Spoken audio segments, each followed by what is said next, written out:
between you and God. I say because this time you lose. See, you got to have that same kind of mentality. You got to tell your children. You got to tell your sisters and brothers sometimes. Don't try to make me choose between you and God, because this time you lose. Because where were you when I was crying when the lights was out? Where were you? Where were you when I was crying up in the hospital and you didn't come out and visit me? See, that's what they'll do. I told you, when your finances run out, when the favors run out, those friends run right on out the door with them. And God was saying, and he keeps saying, if you put me first, I will never leave you. I will never forsake you. Why would you not want to put somebody like that first in your life? Somebody said, I'll supply all your needs. Why would you want to put him first? He said, I'm Jehovah Rapha. I'm the healer. Why would you want to put him first? I'm Jehovah Salon. I'm your peace. Why would you want to put him first? I'm Jehovah Jireh. I am your provider, not your job. I'm your provider. Because if I don't keep you healthy, your job ain't no good. So why would we not want to put God first? Well, yeah, Bishop, but you don't understand. Yeah, I understand, because I've been there too. Been there too. But now, it's still some areas in my life that God has got to correct. But putting him first ain't an area that he got to correct no more. That one he don't have to correct anymore. It's other stuff. Because I'll be needing some deliverance to the day I die. You will too, whether you want to acknowledge it or not. Sometimes we catch ourselves gossiping and we just say, oh, we just talking. You gossiping. So you need to be delivered. We wasn't gossiping, we just talking. If you talking to her and y'all ain't talking about each other, y'all gossiping. Okay, how pretty you trying to make it, it's gossip. But see, God cannot deliver us unless we want to be delivered. If whatever it is, I'm telling you today, whatever it is that's keeping God from being first in your life, you need to ask God to help you move it. Or if you can't, tell God, no, that's who, Lord, no. I was to tell God to move it, but no, don't do that. Because we don't never know how God will move something out of the way. Ask God to give you the strength to help get that situated in your life so that he can be first in your life. If the wife got the husband before God, that's out of order. If the husband got the wife before God, that's out of order. If our kids is before God, that's out of order. It's out of order. It's God, family, and then other stuff.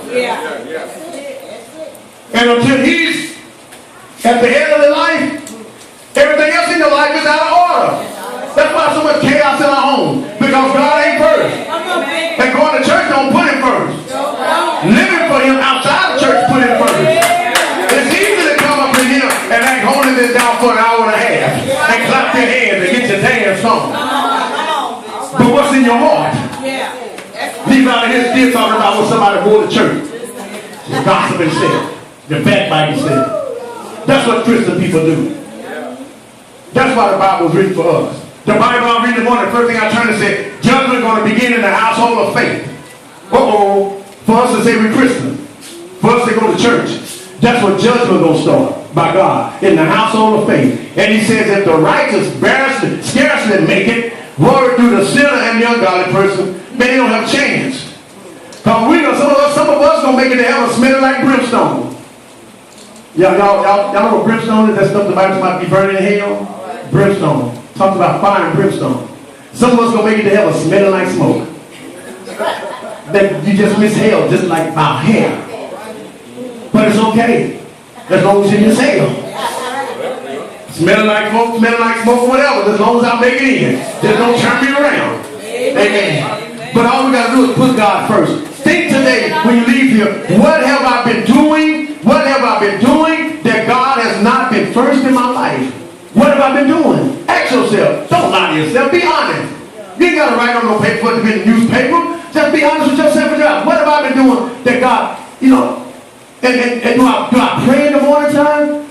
If you haven't been, I suggest you start, because then you're acknowledging him in the beginning of your day. Some will jump up, get up, wash your face, brush your teeth, put your pretty clothes on, and go about your business. And wonder why Satan meets you at the corner store. Man, you ain't covered. And he knows it. He knows it because he was watching you when you got up. He knows that God ain't first in your life right now. See, sometimes God from us. He really, really missed hearing from us. He let Jesus die for us. Don't you think he missed hearing from us? So that's why the song said, I need the Lord to guide me. But the only way I can do that is if I acknowledge him first in my life. Because people will have you so emotionally wrecked that you will find yourself, what's that place, Institute of Living? Y'all know what that's saying? It's connected to Maryland Hospital. It's for crazy folks. It's called Institute for Living. Well, Bishop Nelson, how you know about it? I've been up in there. Been up in there. And I'm telling you something, I was up in there back in the night. I was in there. But let me tell you something. It's because I didn't have any faith in God. It wasn't because, check this out, it wasn't because I wasn't trying to serve God, because I was in church. Out there, let me tell you something. You can be in church and your mind just messed up. I sung in everybody's choir, my mind was still messed up. I was superintendent of the Sunday school and my mind was still messed up. I was president of the brotherhood and my mind was still messed up. Because I had a drug addiction and an alcohol addiction that I took to church with me. You know, they said, bring your brothers to the Lord. Leave them. I wasn't trying to leave them. I'm taking them to church and take them back home. I wasn't trying to leave them at the church. Because doing what I was doing, I felt good doing what I was doing. Let me tell you something. The Bible says sin is pleasurable for a season. Yeah, I felt good doing what I was doing. I wasn't trying to leave at no altar. I was trying to get by the God go get high. And I felt like that was the only way I could deal with life. And even though I taught about Christ, and I was raised knowing about God and Jesus, I didn't want to put him first because I understood what it meant to put him first. I understood what it meant. It meant I was going to have to deny some of the things I wanted to do. Some stuff I could learn, some places I've been going, I would have to be cautious not to go anymore.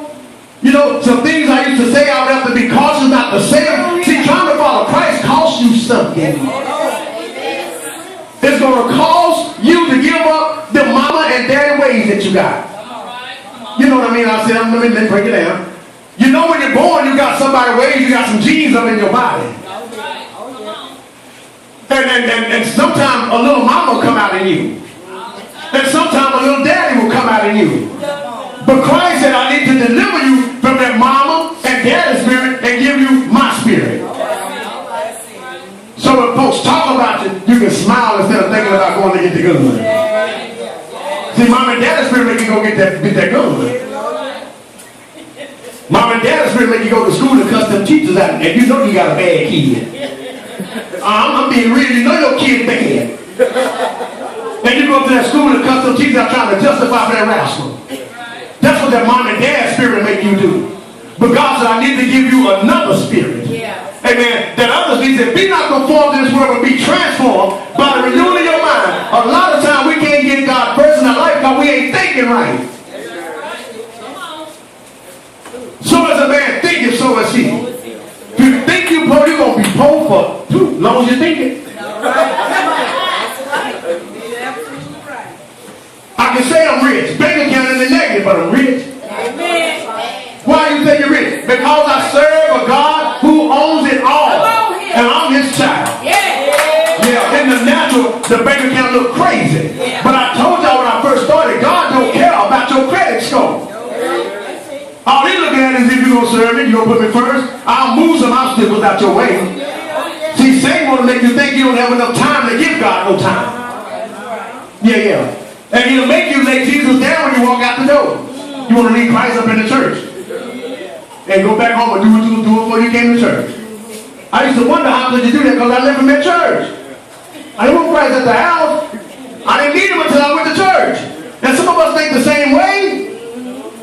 That's why we're so connected to folks who ain't going nowhere and they really don't want you to go nowhere. That's right. Anybody that's not trying to push you, young people understand this. Anybody that's not trying to help push you forward is trying to hold you back. Look at somebody and say, cut them off. Yeah. Y'all know those folks that trying to hold you back, cut them off. But the deal